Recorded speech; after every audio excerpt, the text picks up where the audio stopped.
খুলনার ভিতর বড় বিল্ডিংয়ের দিক থেকে ৩ নম্বরে এবং ব্যবহারের দিক থেকে প্রথম ও সর্বোচ্চ বিল্ডিং। এর ফায়ার সার্ভিস ব্যবস্থার পাশাপাশি অন্য দিক ও সর্বোচ্চ অত্যাধুনিক।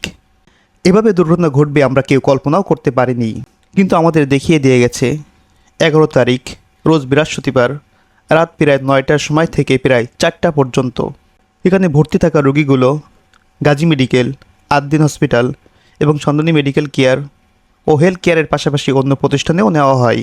এই অগ্নিকাণ্ড আমাদেরকে দেখিয়ে দিয়ে গেছে সিটি মেডিকেলের গুরুত্ব।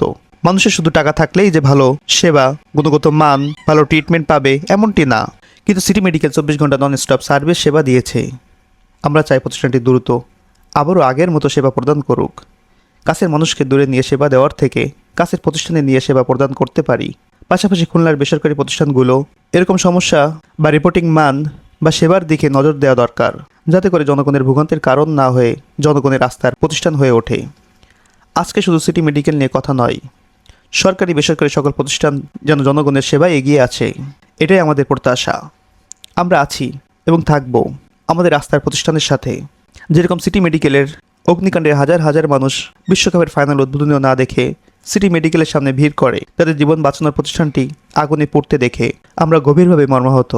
আমরা আশা করি আবারও দ্রুত ভালো সেবার জন্য প্রতিষ্ঠানটি চালু হয়ে যাক। ধন্যবাদ। ভিডিওটি ভালো লাগলে শেয়ার করতে ভুলবেন না।